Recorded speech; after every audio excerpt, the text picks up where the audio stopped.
இங்கே இந்த பொண்ணுக்கு அவங்க அப்பாவை சுத்தமாக பிடிக்காம சிட்டியில் வந்து வாழ்ந்துட்டு இருக்கா. ஒரு நாள் அவங்க சித்தி வந்து உங்க அப்பா இறந்து 15 நாள் ஆச்சு, சொத்தெல்லாம் அவன் பேரில் எழுதி வச்சிருக்காரு, என்ன பார்த்துக்கிட்டா தான் அதெல்லாம் உனக்கு கிடைக்கும்னு. இந்த பொண்ணு அவங்க அப்பா இறந்ததுக்கு ரொம்ப பெருசாலாம் ஃபீல் பண்ணாமல் லைட்டாக கண்ணு கலங்கி மட்டும்தான் உட்காந்துருக்கா. ஒரு நாள் இந்த பொண்ணோட லவர் வந்து கேட்குறான், நம்ம 2 பேரும் கல்யாணம் பண்ணிக்கலாமான்னு சொல்லி. அந்த பொண்ணு சொல்கிறா, நான் முதலே சொல்லியிருக்கேன் நமக்குள்ளே என்றைக்குமே லவ் மட்டும்தான், கல்யாணம் கிடையாதுன்னு. எங்கள் அப்பா கஷ்டப்பட்டு நான் பார்த்துருக்கேன், எங்கள் சித்தி கஷ்டப்பட்டு பார்த்துருக்கேன், இதெல்லாம் வேணான்னு சொன்ன உடனே இந்த பையனும் பாவம் ஃபீல் பண்ணிகிட்டு இருக்கான். இந்த பொண்ணை வீட்டில் இருந்த அவங்க சித்தி கூட ரொம்ப அட்டாச் ஆகிடுறா. ஃப்ரெண்டு மாதிரி ஜாலியாக சந்தோஷமாக பேசி பழகி 2 பேரும் வெளியெல்லாம் சுற்ற ஆரம்பிக்கிறாங்க.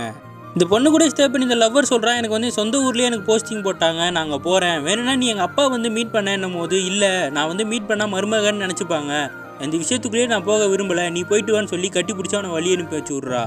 மாதமும் ஓடுது. ஒரு நாள் இந்த பொண்ணை பார்க்கறதுக்கு அவன் ஃப்ரெண்டு அவங்களோட புருஷனும் வந்திருக்காங்க. அவங்க 2 பேரும் சேர்ந்து சொல்கிறாங்க, உன்னோட லவ்வர் வந்து ஊரில் ஒரு பொண்ணை கல்யாணம் பண்ணிக்கிட்டான்னு உடனே இந்த பொண்ணுக்கு ஷாக் ஆகுது. இப்பயும் கண் கலங்குறாளே தவிர அழுக மாட்டேங்கிறா. ஒரு நாள் அந்த லவ்வரை ஃபோன் பண்ணுறான், இவங்க சித்தி தான் எடுக்கிறாங்க, நான் மன்னிப்பு கேட்கணும் அவகிட்ட பேசணுன்னும் போது இவங்க போய் சொல்லி பார்க்குறாங்க, ஆனால் அந்த பொண்ணு பேச மாட்டேங்கிறா. இந்த பொண்ணு சொல்கிறான், அவன் எந்த முடிவு எடுத்தாலும் என்கிட்ட கேட்காம எடுக்க மாட்டான், கல்யாண முடிவு மட்டும் தனியாக எடுத்துட்டான், என்கிட்ட சொல்லியிருந்தா நான் கல்யாணத்துக்கு வந்து அவனை பார்த்துருப்பேன்ல அப்படின்னு இந்த பொண்ணு ஃபீல் பண்ணிக்கிட்டு இருக்கா. அவங்க சித்தி சொல்கிறாங்க, உங்கள் 2 பேருக்குள்ளே இருக்க லவ் என்றைக்குமே மாறாது, கல்யாணம் மட்டும்தானே அவனுக்கு ஆகி போயிருக்குன்னு சொன்ன உடனே இந்த பொண்ணு இப்பயும் அழுகாமல் அவங்கள மடியில் சாஞ்சு உட்காந்துருக்கா. ஒரு நாள் அவங்க சித்திக்கு உடம்பு முடியாமல் போயிடுது. ஹாஸ்பிட்டலுக்கு கூட்டு போய் செக் பண்ணி பார்த்தா டாக்டர் சொல்கிறாங்க அவங்க சித்தி கேன்சர் இருக்குன்னு. இது அவங்க முதல்லேருந்தே அவங்களுக்கே தெரியும்னு இவளுக்கும் ஷாக் ஆகி அவங்க சித்திக்கிட்ட போய் கேட்குறா.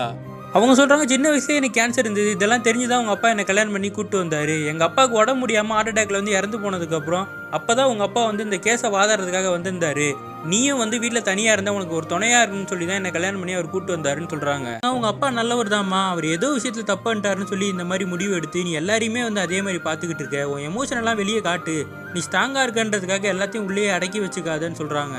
அப்பா இல்லாமல் வாழ்ந்துருவேன், கல்யாணம் பண்ணாமல் வாழ்ந்துருவேன், அம்மா இல்லாமல் வாழ்ந்துருவேன் நீ சொல்லலாமா? இப்போ எனக்கு யாருமே இல்லாமல் இருந்தப்போ நீ தானே துணையாக இருந்த, உனக்கு யாராவது துணையாக இருக்கணும்னு சொல்லியிருக்காங்க.